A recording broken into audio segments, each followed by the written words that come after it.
નમસ્કાર, આપ જોઈ રહ્યા છો પાટનગર નેટવર્ક ન્યૂઝ. આપની સાથે હું છું મોનિકા. બુલેટિનમાં મહત્વના સમાચાર પર નજર કરીએ તો ભાવનગર જિલ્લાના ઘોઘા તાલુકાના ઉખરલા ગામની સીમમાં એક વાડીમાં મોડી રાત્રે જુગાર રમતી વખતે કરુણ ઘટનામાં 3 શખ્સોના કૂવામાં ડૂબી જવાથી મોત નીપજ્યા.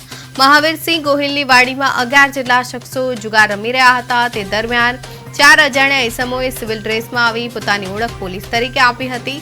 પોલીસ કાર્યવાહીના ડરથી જુગારીઓમાં નાસભાગ મચી ગઈ હતી, જેમાં દોડતી વખતે 3 શખ્સો કૂવામાં ખાબક્યા હતા. વર્તેજ પોલીસે સ્થાનિકોની મદદથી કૂવામાંથી ત્રણેયના મૃતદેહ બહાર કાઢી પીએમ અર્થે સરફી હોસ્પિટલ મોકલી આપી આગળની કાર્યવાહી હાથ ધરી છે.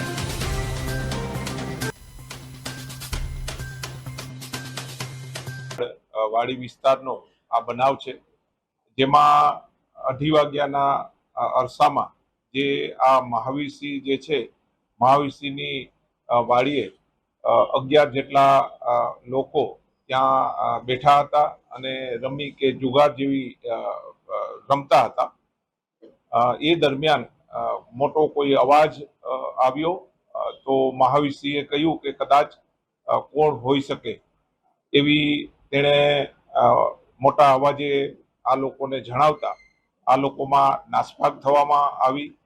એમાં જુદી જુદી દિશામાં આ લોકો દોડવા માંડ્યા, જેમાં 4 લોકો જે છે, જેમાં અજીતસિંહ, બુદ્ધાભાઈ સિંધા, રાહુલભાઈ પોપટભાઈ ચૌહાણ, નિલેશ બીજલભાઈ ડાભી અને એક જે છે કેવલભાઈ રમેશભાઈ સોલંકી, આ લોકો કૂવામાં પડી ગયા. અને તેમાં આ જે અજીતસિંહ, રાહુલભાઈ અને નિલેશભાઈનું ત્યાં મૃત્યુ થયેલું છે.